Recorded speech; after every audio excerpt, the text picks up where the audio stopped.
For the past 2 years, my family and I have been sailing across the South Pacific on the sailing vessel Nirvana. Here are some maps showing the route of our trip.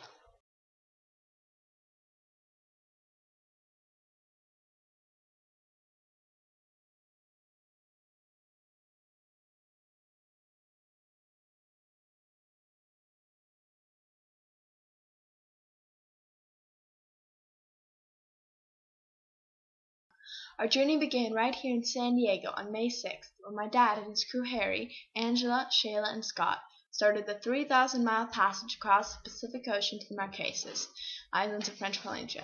In total, the trip took 19 days, relatively fast for this trip.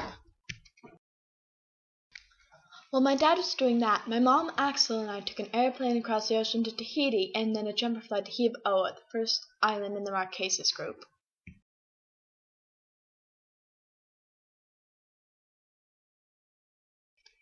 The Marquesas is one of the coolest places we went on the trip. Its remoteness has helped preserve its culture and stop it from becoming an overcrowded tourist destination.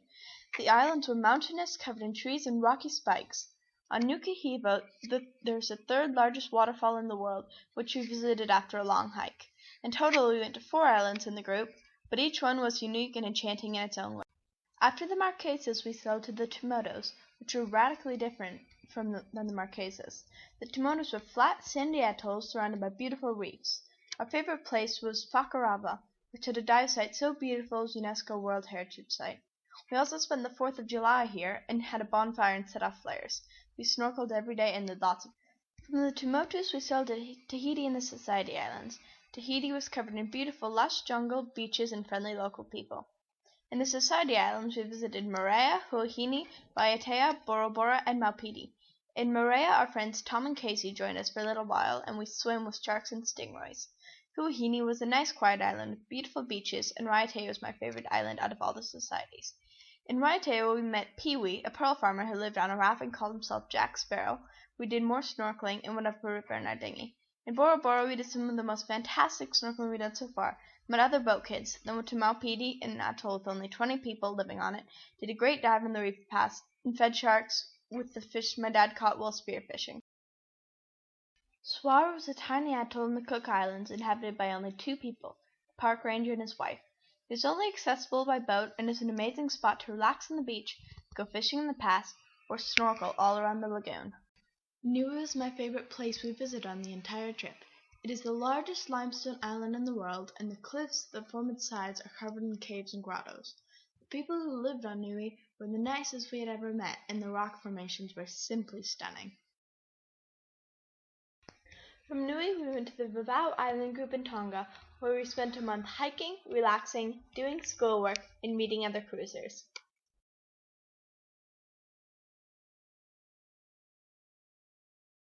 We only spent a week in the Hapai group, but every day was beautiful.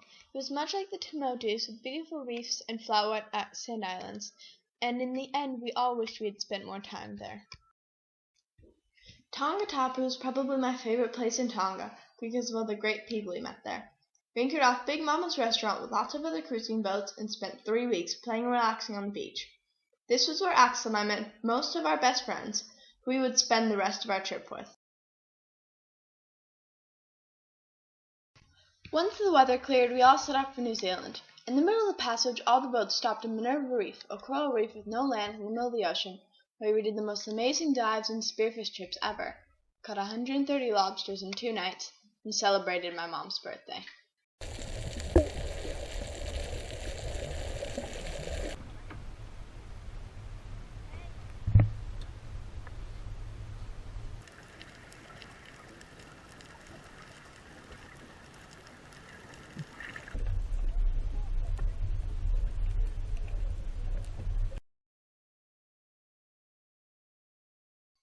This is our boat Nirvana that my family and I have been living on for the last 2 years.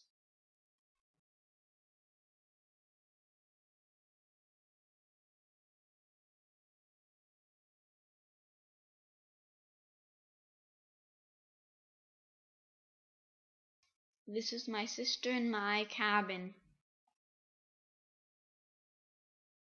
This is the main salon. This is the head, which dirt people would call the toilet. This is the center cabin, which is mainly used as a hallway and a bench. This is the master cabin, where my mom and dad slept. This is the sail locker, which is where my dad's workshop was, the water maker was, and where we stored most of the stuff for the boat. We got to the Bay of Islands in New Zealand in the afternoon and settled into Opua, where we would spend the next 3 months. All of our friends were there and it began to feel like home. While we were there, we celebrated Christmas and our grandparents rented a house in Opua and lived there for 4 months.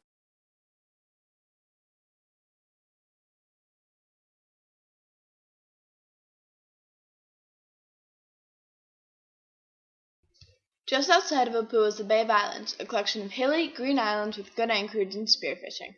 The closest island takes 2 hours to sail to, and the farthest takes 4 hours, so we went out into the bay whenever we could and visited our favorite islands many times. After spending a couple of months at Opua, which is on the North Island of New Zealand, we went on a road trip to the South Island. We started in Queenstown at the tip of the Southern Island and worked our way through Fiordland and up to the central Southern Island and then up to Christchurch. The South Island is simply stunning with huge glaciers, tall mountains, and Middle-earth scenery. The 2-week road trip was probably my favorite thing we did in New Zealand.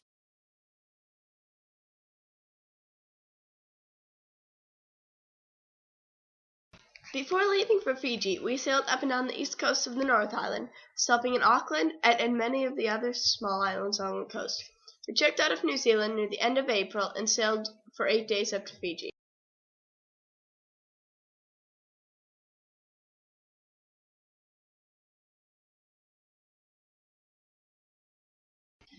We arrived in Sabu Sabu and sailed over to Vianney Bay, where there was incredible diving and a natural waterslide formed by the river. We also visited the hospital there and had guests from America join us.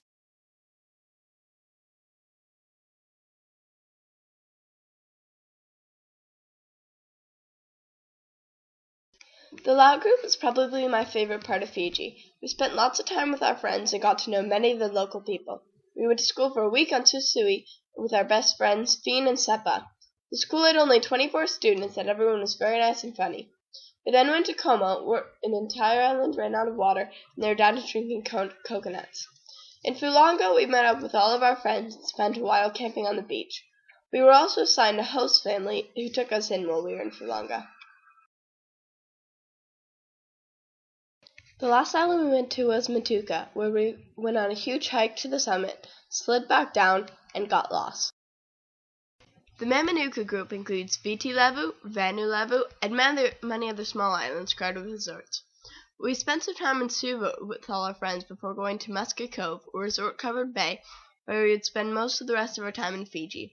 Just off Muscat Cove is a world-famous surf spot, Motu, which my dad went out to at least once a week. Most of our friends were there with us in Muscat Cove, and near the end of our time there, we all went out to Navadra, an uninhabited island. The first island we went to in Vanuatu was called Anitium.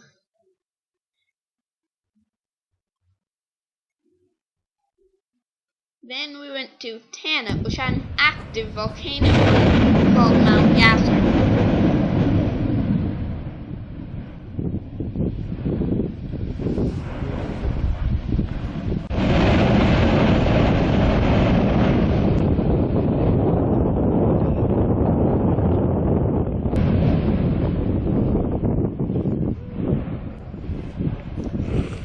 Tough wind direction.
Nirvana, we went to Port Vila, the capital of Vanuatu. Then we went to the sacred burial site of Voimata. In northern Vanuatu, we celebrated Juju's 13th birthday, saw a mamba dance, and hiked to a bat cave.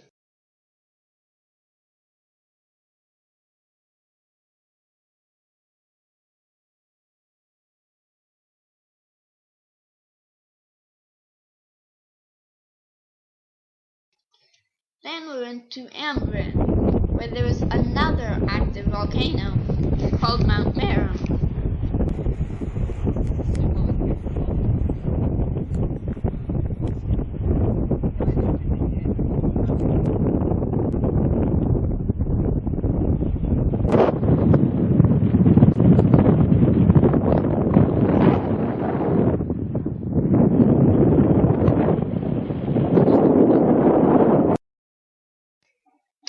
Here, the rest of my family went diving on the Coolidge and Million Dollar Point.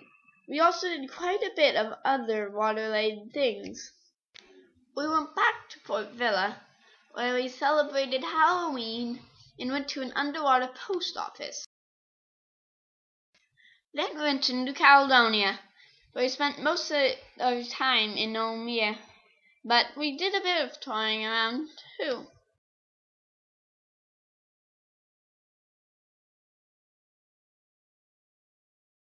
We went back to the Bay of Islands again this year instead of going to Australia, and we were better for it. We got lots of work done on the boat, and many of our friends were there, and we met lots of new friends over the course of our stay there. Also this year, we spent more time in the town of Brussels than Apua. Returning there after 7 months in the islands was like coming home. We knew lots of locals, and everything felt familiar.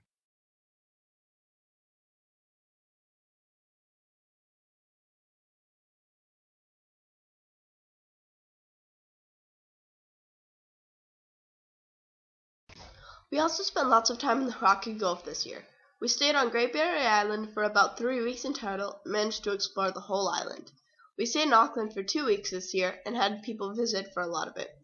One of the most interesting islands we visited was Tiri Tiri, a bird sanctuary.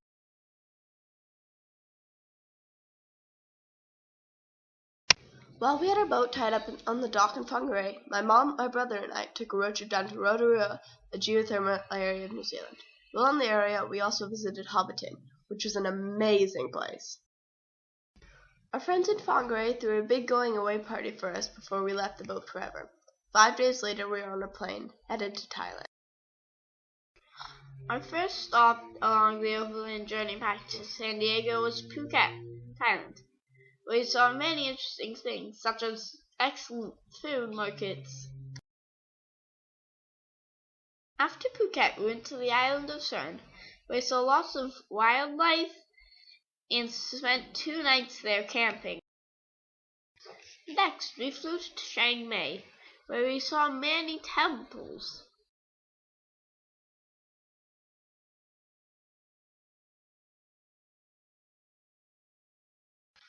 Ayatai was probably my favorite place in Thailand, because when we were there we did elephant riding.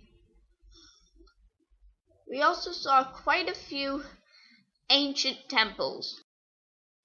Next we went to Angkor Wat, which is famous for all of its ancient temples.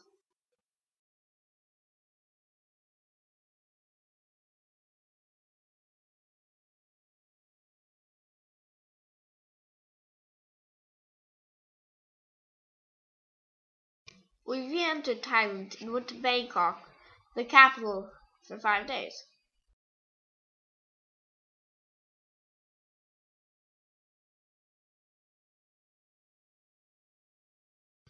Rome is the most amazing city ever. The ancient ruins and modern city blend together flawlessly with every building on top of itself. The modern city is 20 feet above the ancient monuments because the modern city is built on top of so much rubble. Roman construction and all the monuments it has created is awe-inspiring. Also, the pizza was fantastic. Pompeii has been perfectly preserved under the ash for centuries and is a window straight back into daily Roman life. You can still see everything from chariot ruts from the street to paintings on the walls. Tuscany was a beautiful collection of small hilltop medieval villages surrounded by farms and wineries. In Florence, we saw El Duomo, a very impressive church, and saw lots of art.